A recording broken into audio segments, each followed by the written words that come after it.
मैं परमेश्वर पिता का धन्यवाद करता हूँ कि उन्होंने तक मुझे संभाला है। और इस विषय में जब मैं और ध्यान कर रहा था, और उस दिन में जब हम शेयर कर रहे थे, तो कुछ वचन जो मुझे मिले थे, तो मैंने कहा था कि जब अवसर मिलेगा तो मैं रखूंगा। तो जब हम शुरुआत हमने देखा था लास्ट टाइम में, जो शायद नहीं जुड़े थे उनको भी एक बार रिकैप्चर हो जाएगा, उनको भी समझ में आ जाएगा कि अय्यूब 28 में किसी चीज की खोज हो रही थी, और वो थी बुद्धि। और बुद्धि के विषय में इतना सुंदर सुंदर सारे मणियों का और समुद्र और जीव जंतु सभी का वहां पे वर्णन किया गया है। लेकिन अंत में जो निष्कर्ष निकलता है कि यहोवा का भय मानना ही बुद्धि है। और फिर यहाँ पे जो यहोवा का भय, और हम, क्योंकि ये हमारी जो मीटिंग है ये ज्ञान से ज्यादा प्रैक्टिकल या व्यवहारिक जीवन में या जीने की बात है, जीवन का वचन है, जैसा हमने जाना था।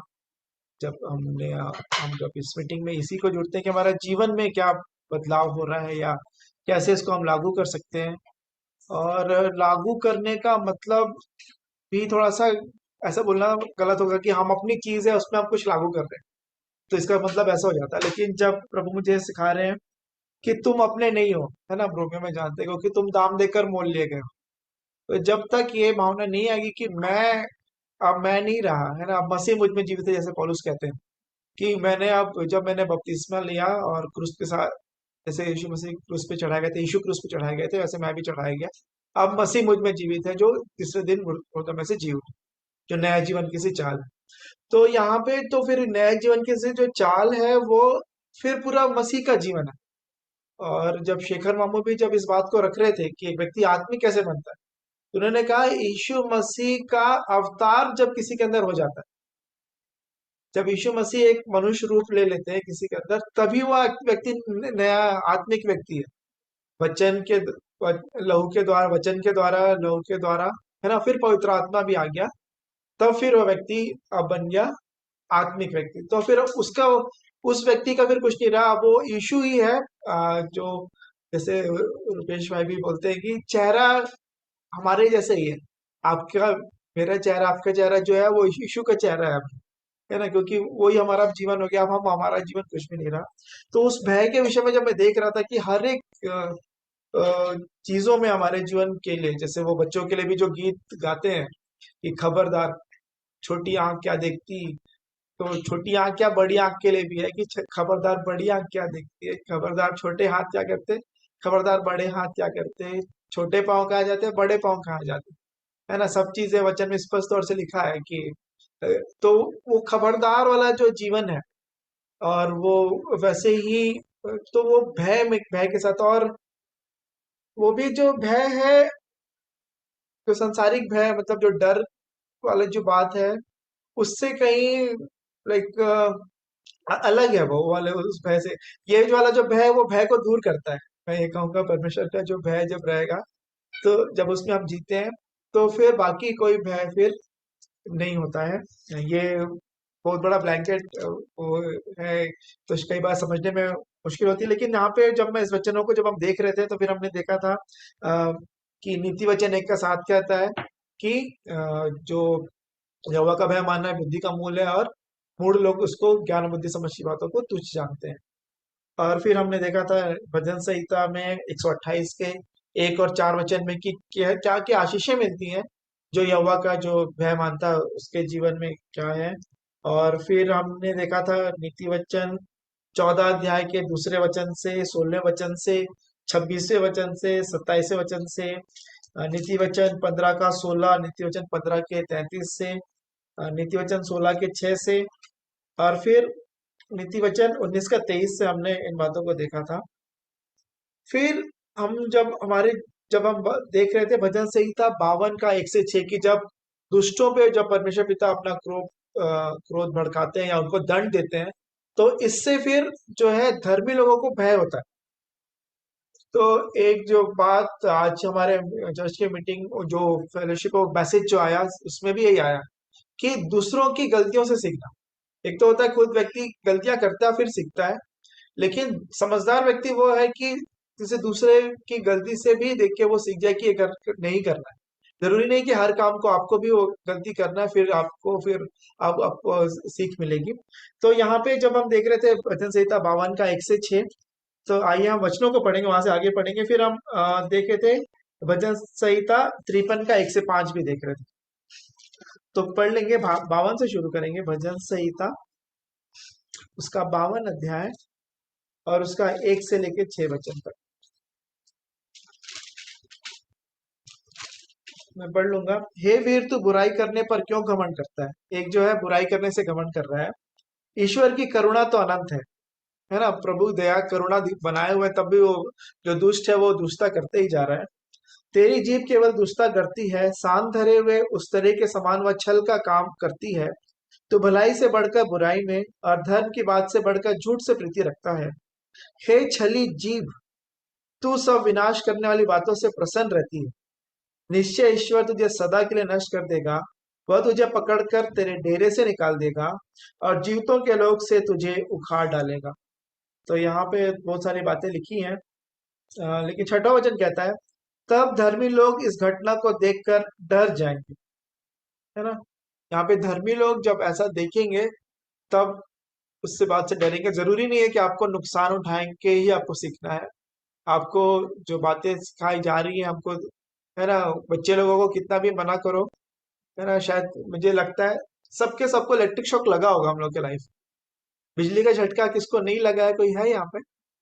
सबको बचपन से सिखाया गया कि इसमें जो है स्विच है उसमें उंगली नहीं डालना, या फिर किसी गलती से भी कभी वायर को पकड़ लिया, है ना। ऐसे समय जब अपने जीवन के विषय में सोच रहा था कि कई बार मालूम होते हुए भी, पता होते हुए भी, समझाए जाने के बावजूद भी कुछ चीजों को हम स्वयं वो करके झेलते हैं, फिर इसके बाद सीखते हैं। खैर, ये भी अनुभव रहित भी नहीं छोड़ना चाहते परमेश्वर पिता। थोड़ा थोड़ा ही झटका लगा है, ज्यादा नहीं लगा। एक लोगों की मृत्यु होते हुए भी देखा है कि कोई लोगों को इतना 11,000 कितना जो हाई पावर जो वोल्ट वायर से उससे भी टकरा गए लोग, टच हो गए और उनकी मृत्यु भी हो गई हमारे सामने ही। बालकों में जब ट्रांसफार्मर के पास ही रहते थे हम, जहाँ पे इलेक्ट्रिकल डिपार्टमेंट था, तो वहां पे ऐसा हुआ था। तो यहाँ पे हम ये देख रहे हैं कि दूसरों की गलती से वो जो देख रहे हैं, जो परमेश्वर के उनके के, तो उसके अंदर धर्मियों के अंदर एक होता है, भय उत्पन्न होता है। और 53 का 1 से 5 मैं पढ़ लूंगा। यहाँ पे ऐसा लिखा है, मूढ़ ने अपने मन में कहा, कोई परमेश्वर है ही नहीं। वे बिगड़ गए, उन्होंने कुटिलता के घिनौने काम किए हैं। कोई सुकर्मी नहीं। परमेश्वर ने स्वर्ग पर से मनुष्यों के ऊपर दृष्टि की, ताकि देखे कि कोई बुद्धि से चलने वाला या परमेश्वर को पूछने वाला है कि नहीं। वे सब के सब हट गए, सब एक साथ बिगड़ गए। कोई सुकर्मी नहीं, एक भी नहीं। क्या उन सब अनर्थकारियों को कुछ भी ज्ञान नहीं, जो मेरे लोगों को ऐसे खाते हैं जैसे रोटी, और परमेश्वर का नाम नहीं लेते? 5वां वचन ऐसा कहता है, वहां उन पर भय छा गया, जहां कोई भय का कारण ना था, क्योंकि यहोवा ने उनकी हड्डियों को, जो तेरे विरुद्ध छावनी डाले पड़े थे, तितर बितर कर दिया। तूने तो उन्हें लज्जित कर दिया, इसलिए कि परमेश्वर ने उनको निकम्मा ठहराया है। तो 5वां वचन कहता है, वहां उन पर भय छा गया, जहां भय का कोई कारण ना था। तो ये जो लोग इतना काम जो करते हैं परमेश्वर के भय के बिना, या सही जीवन का मार्ग जब नहीं चलते हैं लोग, तो फिर उनके ऊपर भय आ जाता है जहां पे कोई कारण भी नहीं होता है। और नीति वचन 28 इस बात को कहता है। नीति वचन 28 का 1 वचन यदि हम देखेंगे, निकाल लेंगे 28 का 1 ऐसा। यहाँ पे लिखा है, दुष्ट लोग जब कोई पीछा नहीं करता तब भी भागते हैं, परंतु धर्मी लोग जवान सिंहों के समान निडर रहते हैं। है ना? तो ऐसी स्थिति हो जाती है जब आप बुरा करे होंगे या कुछ काम ऐसे किया होगा, चाहे गुप्त में भी, बाहर आके ऐसा लगता है अरे किसी को पता तो नहीं चल गया, कहीं इसके कारण कुछ भी होने से, थोड़ा सा भी आहट होने से कुछ भी लगता है अरे कहीं ऐसा तो नहीं है। एक भय रहता ही है। आप किसी जो प्रभु के जो जन है, जो खास तौर पे जो प्रभु के जो दास लोग हैं, फिर आपको वहां पे आने में भी डर लगेगा, क्योंकि दास लोग बोल देते हैं कि हमको आत्मा सब बता देता है ना। शेखर बाबू ने भी बोला है, रुपेश ने भी बोला है कि आप जितना छुपा लीजिए और आप नहीं छुपा सकते, प्रभु का आत्मा बता देता है। और वचन भी कहता है कि यदि तू राजा के विरोध में तू कुछ बात बोले, उसके शहर की कोठरी में वो पक्षी जाके वो बता देगा उसको कि तूने क्या बात बोला। तो एक भय, अकारण भय होता है जब परमेश्वर का भय हमारे जीवन में नहीं होता है। और इसके लिए मुझे वचन जो मिले वो है लय व्यवस्था उसका 26 अध्याय। निकाल लेंगे लय व्यवस्था उसका 26वां अध्याय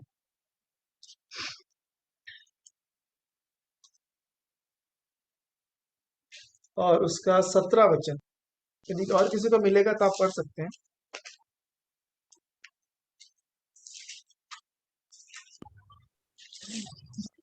और मैं भी तुम्हारे विरुद्ध हो जाऊंगा और तुम अपने शत्रुओं से हार जाओगे और तुम्हारे बैरी तुम्हारे ऊपर अधिकार करेंगे।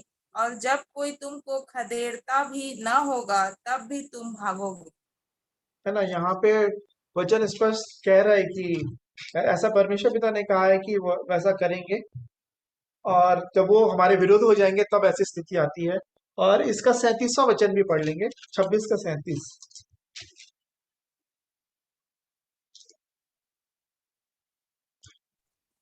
और जब कोई पीछा करने वाला न हो तब भी मानो तलवार के भय से वे एक दूसरे से ठोकर खाकर गिरते जाएंगे और तुमको अपने शत्रुओं के सामने ठहरने की कुछ शक्ति न होगी। है ना, और यहाँ पे अद्भुत बात है, जब भय के कारण अपने ही लोगों से, जो सैनिक है या जो भी है, आपस में टकरा के, है ना, स्टैम्पीड जब होता है, जब भगदड़ जब बसती है, तो लोग कुछ, जब भय हो जाता है, कुछ ऐसा हो रहा है, लोग भागने लगते हैं। और कोई कारण नहीं होता, आपस में एक दूसरे के लिए ही वो क्या पे लिखा है कि वो उसी से एक दूसरे के ऊपर गिर पड़ेंगे। और क्या लिखा है, एक दूसरे से ठोकर खाकर गिरते जाएंगे, एक दूसरे से ठोकर खा रहे हैं, गिर रहे हैं, जब भय नहीं है, या फिर परमेश्वर का भय नहीं है और दूसरे प्रकार का भय जब व्यक्ति के जीवन में होगा, तो फिर ऐसी स्थिति होती है। और फिर भजन संहिता 64 का एक भी मैंने लिखा है, आइए देखते हैं वो वचन क्या कहता है। भजन संहिता 64 का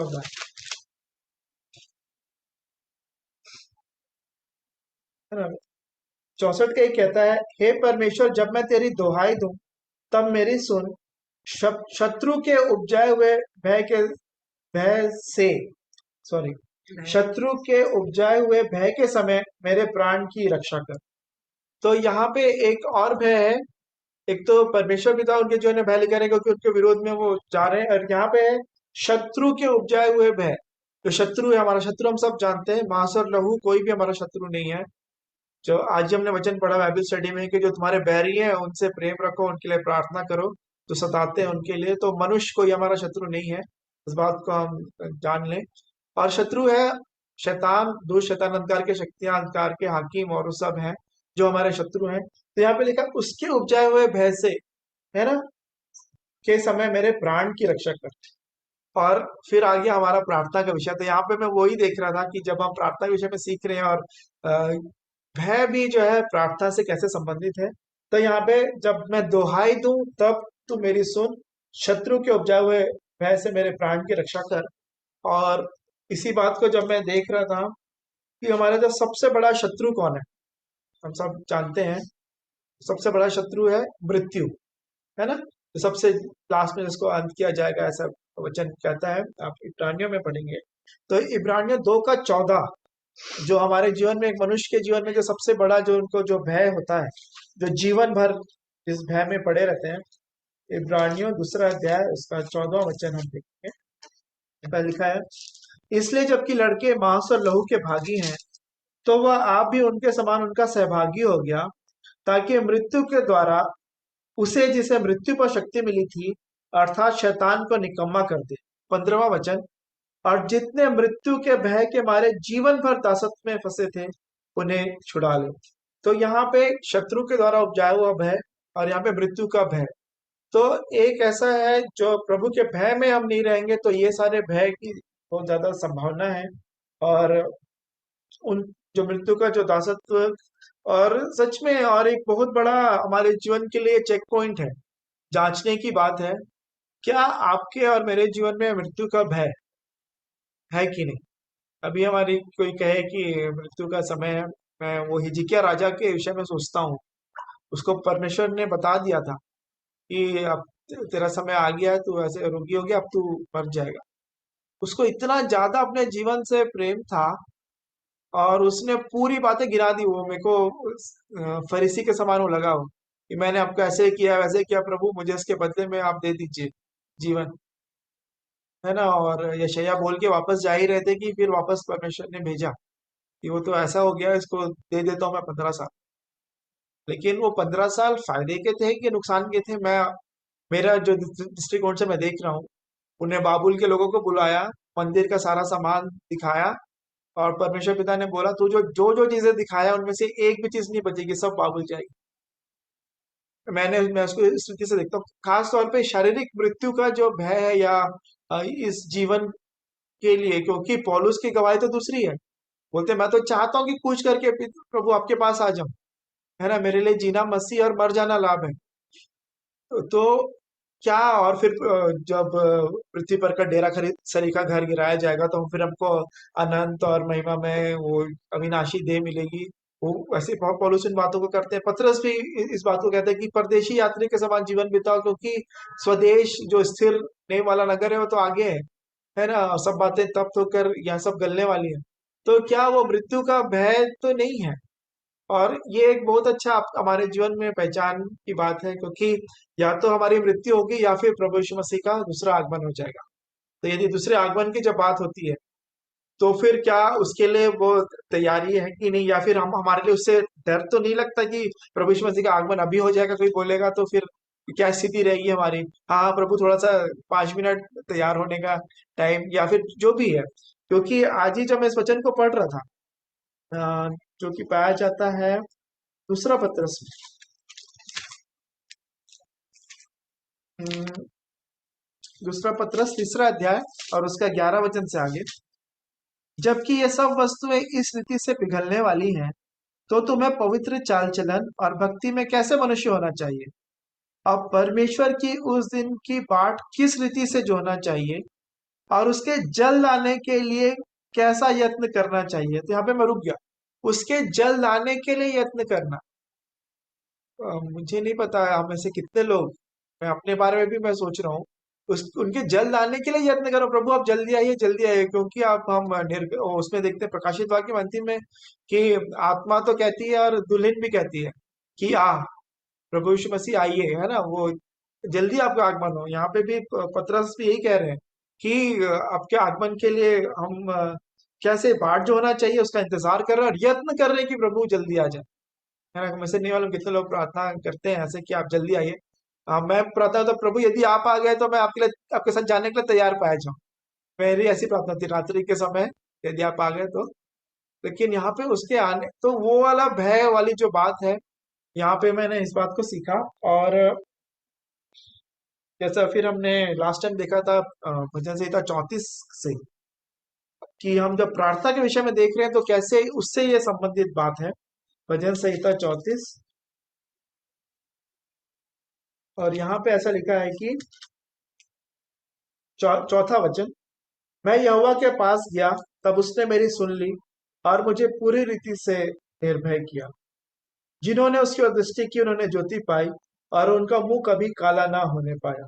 इस दिन जन ने पुकारा, तब यहोवा ने सुन लिया और उसको उसके सब कष्टों से छुड़ा लिया, है ना। तो यहाँ पे ऐसे ही बातें लिखी है। और 11 वचन कहता है इसका, 34 का 11, हे लड़कों आओ मेरी सुनो, मैं तुमको यहोवा का भय मानना सिखाऊंगा। तो यहाँ पे ऐसा भी स्थिति है कि यहोवा का भय मानना नहीं आता, तो मानना मैं सिखाऊंगा, है ना। तो यहाँ पे इन सब बातों का मैं देख रहा था कि प्रार्थना से संबंधित है ये बातें। और फिर मैं इस बात को आज प्रैक्टिकल में लाइफ में ये सीखा कि जब मैं अपनी आंखों को मैं बोल रहा हूँ कि मैं ठीक से चलूंगा प्रभु, मैं आपके भय में जीवन जीऊंगा, तो एक व्यक्ति अगर ऐसे सोच के चलता है तो हमेशा वो व्यक्ति प्रार्थना कर रहा होता है, क्योंकि वो जानता है अपने आप से वो नहीं कर सकता है, और जब तक आत्मा सहायता नहीं करे वो उस बात को उन बातों को पूरा नहीं कर सकता। हम सब जानते हैं अपने शरीर के द्वारा यदि आत्मा की बातों को पूरा करना चाहेंगे तो वो नहीं हो सकती। और इसी बात को आपको यदि याद होगा, एक मैंने सवाल किया था कि आत्मा में जीवन जीना, क्योंकि हम जानते हैं कि शारीरिक व्यक्ति शरीर के अनुसार दिन बिताते हैं, और आत्मिक व्यक्ति आत्मा के अनुसार दिन बिताते हैं, है ना। शरीर के अनुसार दिन बिताओगे तो मरोगे, आत्मा के द्वारा तो फिर, है ना, अनंत जीवन की कटनी काटेंगे, ऐसा लिखा है रोमियो में। तो मैं इसी बात को देख रहा था कि आत्मा में एक व्यक्ति जब जीता है तो इसकी यही प्रार्थना रहती है कि आप प्रभु में आपके भय में बना रहो। और कल जब अंकल प्रार्थना के विषय में बता रहे थे, तो सीधा प्रार्थना सुनी जाने का क्या चिन्ह था, आग गिरी। है ना, पुराने नियम में सुलेमान ने प्रार्थना की, एलिया ने प्रार्थना की, दाऊद ने प्रार्थना की, तो आग गिर के इस बात को प्रमाणित किया। तो अब जब नए नियम के लोग हैं तो आग से हम क्या सीखते हैं, है ना, पवित्र आत्मा। तो आत्मा के बिना प्रार्थना हो ही नहीं सकता, हम रोमियो 8 में भी ये भी जानते हैं। आत्मा ही हमारी सहायता करता है वो आग गिराने में, आग आने में। पिंतकुस्त के दिन भी आग की जीप उनको दिखाई दी, उसी रूप में पवित्र आत्मा उनके ऊपर उतरा था। तो मैं इस बात को सीखने लगा कि जैसे रोमियो 8 का एक पढ़ेंगे तब फिर और बेहतर होगा।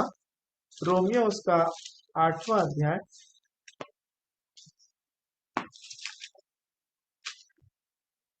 अतः अब जो मसीह यीशु में है उन पर दंड की आज्ञा नहीं, क्योंकि वे शरीर के अनुसार नहीं वरन आत्मा के अनुसार चलते हैं। तो जब आप सच में कहेंगे प्रभु मैं आपके भय में जीवन बिताना चाहता हूँ, मेरे विचारों को, मेरी दृष्टि को, मेरे शब्दों को, बोली भाषा को, मेरे चाल चलन को संभालने के लिए मैं असमर्थ हूँ, मैं अपने आप से तो नहीं कर सकता, है ना, क्योंकि पौलुस भी कहते हैं कि मैं अपनी देह को मारता कूटता और वश में लेकर आता हूँ, उसको जरूरत है। तो बिना आत्मा की सहायता से हम नहीं कर सकते। है, इस बात को मैंने जाना। और फिर इस बात का प्रमाण क्या है, आत्मा की भरपूरी में ही ये बातें हो सकती हैं। और आत्मा की जो भरपूरी है उसका वर्णन किया गया है यशायाह उसके 11वें अध्याय। यशायाह उसका 11 अध्याय,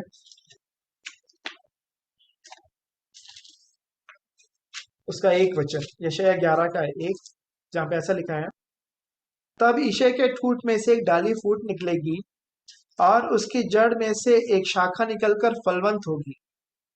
यहोवा का आत्मा, बुद्धि और समझ का आत्मा, युक्ति और पराक्रम का आत्मा और ज्ञान और यहोवा के भय का आत्मा उस पर ठहरा रहेगा।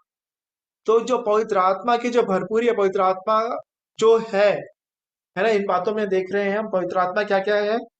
यहोवा का आत्मा है, वो बुद्धि और समझ का आत्मा है, युक्ति और पराक्रम का आत्मा है, ज्ञान और ज्ञान का आत्मा है, और यहोवा के भय का आत्मा है, उस पर ठहरा रहेगा। सो कितना अद्भुत है। मैं इस बात को जब मैं देखने लगा कि कैसे हम जब प्रभु के भय में जीवन बिताना चाहते हैं तो वो व्यक्ति प्रार्थना में हमेशा रहेगा, क्योंकि वो जानता है कि अपने आप से वो नहीं कर सकता। उसकी यही प्रार्थना है कि प्रभु मैं आपके भय में निरंतर पाया जाऊं। हालांकि ये हम जिस बात को बोलते हैं कि बलवान ही उसे छीन लेते हैं, तो हमको फिर बल भी क्या देता है, पवित्र आत्मा ही देता है। इफिसियों में प्रार्थना की गई कि तू अपने पवित्र आत्मा के द्वारा इनको भीतरी मनुष्यत्व में बलवंत कर। भीतरी मनुष्यत्व बलवंत रहेगा तभी फिर हम उन बातों पे जो संसार और शरीर की अभिलाषा, आंखों की अभिलाषा और जीवन का घमंड है, उन सारी बातों पे, संसार पे हम जय प्राप्त करते हैं, वो आत्मा के द्वारा हम प्राप्त करते हैं। सो मैं इन बातों को जब मैं मनन कर रहा था प्रार्थना के विषय में, प्रभु मुझे सिखा रहे थे, तो मैंने यहाँ तक मैंने सीखा है। और इस बात को जैसे मैंने प्रार्थना में लिखा कहा था, और वही बात मैं इसको मैं पढ़ के समाप्त करूंगा। उसका बहुत अच्छा उदाहरण है यूसुफ का जीवन, जो जो यहोवा के भय के विषय में है, जो 39 में है, पाया जाता है। उत्पत्ति 39 और उसका 9 वचन। इस घर में मुझसे बड़ा कोई नहीं, और उसने तुझे छोड़ जो उसकी पत्नी है मुझसे कुछ नहीं रख छोड़ा, इसलिए भला मैं ऐसी बड़ी दुष्टता करके परमेश्वर का अपराधी क्यों बनूं।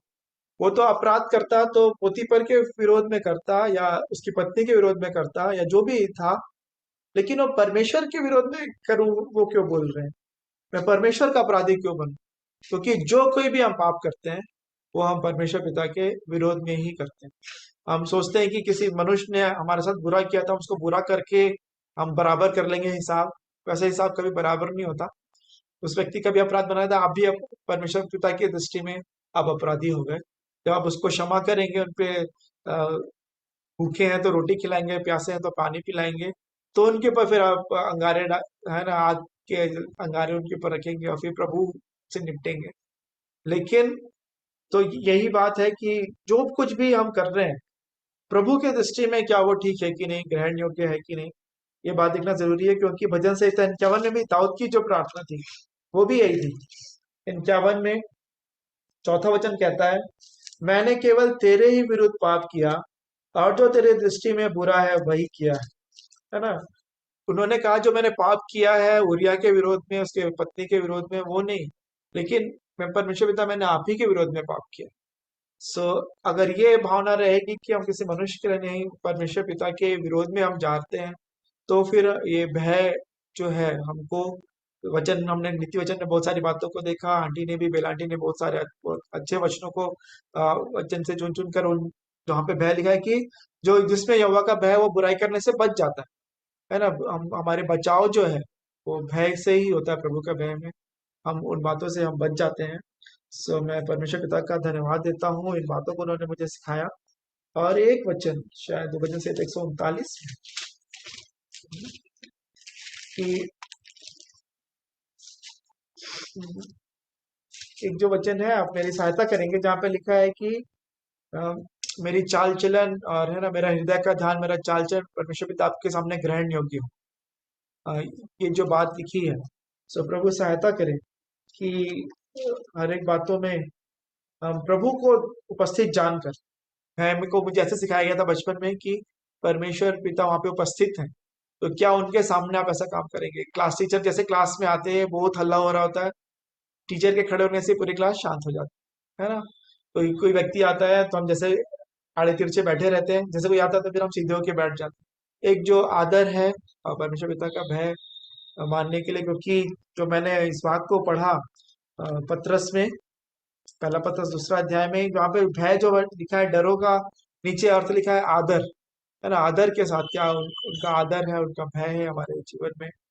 या फिर कम से कम वो बोलते हैं कि दंड से तो कम से कम डरो, कि आगे जो दंड की बातें मैंने बताई है, इतना सारी चेतावनी देकर रखी है, उससे तो कम से कम डरो और सही मार्ग में चलो और बुरे मार्गों से फिरो। तो इन बातों के द्वारा प्रभु ने मेरी सहायता की। मैं परमेश्वर पिता का धन्यवाद देता हूँ कि उनके भय में मैं निरंतर बना रहूं, और उनके भय होने से बहुत ज्यादा आनंद रहता है, शांति रहती है, और सब आशीषें भी प्रभु के भय मानने वालों को प्राप्त होती है। जवान सिंहों को तो घटी होती, वे भूखे भी रह जाते हैं। कि जितने यहोवा के डरवैये हैं, जो उसके खोजी हैं, उनके लिए हर एक बातें उपलब्ध है। तो मैं परमेश्वर पिता का धन्यवाद देता हूँ इन बातों को, प्रभु को हर एक बातों के द्वारा महिमा। बहुत अच्छा बेटे ने बताया। और वाकई में जो उन्होंने कहा भय के विषय में तो मैं सुनी, और अभी जो आखिरी में जो कहे कि मैंने परमेश्वर के विरोध में पाप किया, सच बात है।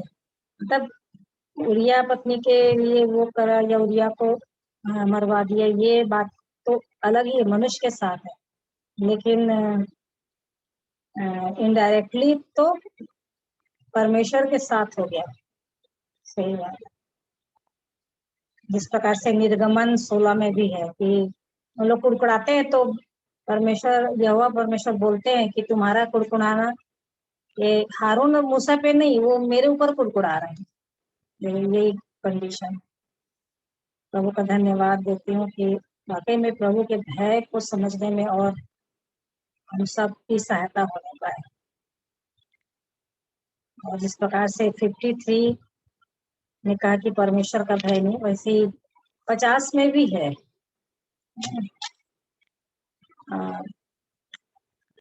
50 के 16 से है कि तू ऐसा ऐसा ऐसा ऐसा काम करता है, पूरा है 16 से लेके। और उसके बाद 21 में जो बोलते हैं कि परंतु मैं तुझे समझाऊंगा कि मेरी आंखों के सामने सब कुछ अलग अलग करके दिखा दूंगा। और 22 में हे ईश्वर को भूलने वालों, या बात भली भांति समझ लो, कहीं ऐसा ना हो कि मैं तुम्हें फाड़ डालूं और कोई छुड़ाने वाला ना हो। मतलब इतनी भयानक स्थिति तो वो दुष्ट के विषय में कहता है, जिसका परमेश्वर की दृष्टि में है ही नहीं, भय नहीं है। और उनका धन्यवाद करते हैं सारी बातों के लिए। प्रार्थना में जाएंगे। प्रार्थना में कविता अगुवाई करेगी, और उसके बाद प्रभु की प्रार्थना करके कविता ही कर लेगी, और हम सब उसमें शामिल हो जाएंगे। उसके बाद खत्म करेंगे कविता को। आइए आइए हम प्रार्थना करेंगे। मेरी आवाज आ रही है? हाँ। हमारे जीवित अनुग्रहकारी सर्वशक्तिमान प्रेमी परमेश्वर पिताजी, अपने उद्धारकर्ता प्रभु यीशु मसीह के नाम से अपने सरों को आपके चरणों में झुकाते हैं प्रभु। आपको धन्यवाद देते हैं, आपकी महिमा आपकी प्रशंसा करते हैं प्रभु जी, क्योंकि केवल आप ही आदर इज्जत और महिमा के योग्य परमेश्वर हैं। पिताजी, आपसे पहले ना तो कभी कोई हुआ और ना तो कभी कोई हो सकता है। आप जो सनातन के परमेश्वर हैं, सनातन प्रेमी है प्रभु, आपको धन्यवाद देते हैं। इस प्रेम की खातिर प्रभु जी, आपने जो अपने अद्भुत अनुग्रह को हम सबों के जीवन में किया है प्रभु, आपको धन्यवाद देते हैं। परमेश्वर पिताजी, धन्यवाद देते हैं आज के इस दिन और समय के लिए, आपने सहायता की संगति में जुड़ने के लिए। प्यारे परमेश्वर पिताजी, इन जीवित वचनों के लिए धन्यवाद देते हैं प्रभु जी, जो कि प्रभु जी जीवन है। परमेश्वर पिताजी, आपको धन्यवाद देती हूँ कि आप अपने वचनों से हमें चिताते हैं प्रभु। और प्रभु, आज अपनी सहायता की अमन के द्वारा होकर प्रभु, कि हम आपके भय को समझें। सच में प्रभु जी, जिस तरह से आपका वचन हमें सिखाता है कि हम उसे ढूंढें प्रभु। और प्रभु जी, जो आपका भय मानता है प्रभु जी, वो आ, बहुत सारी उन ऐसी बातों से दूर रह सकता है प्रभु जी, जो आपको पसंद नहीं है प्रभु। आपके भय में चल सके परमेश्वर पिताजी। और प्यारे प्रभु, आप दया करें कि हम किसी भी रीति से आपके विरुद्ध पाप ना करें परमेश्वर पिताजी। आपका जीवित वचन, हाँ प्रभु जी, हमारे हृदय में अधिकाई से बसने पाए परमेश्वर पिताजी। सिर्फ हम बोलने वाले, कहने वाले प्रभु जी, उपदेश देने वाले ना हो प्रभु, लेकिन सचमुच में उस जीवन को जीने वाले हो सके परमेश्वर पिताजी।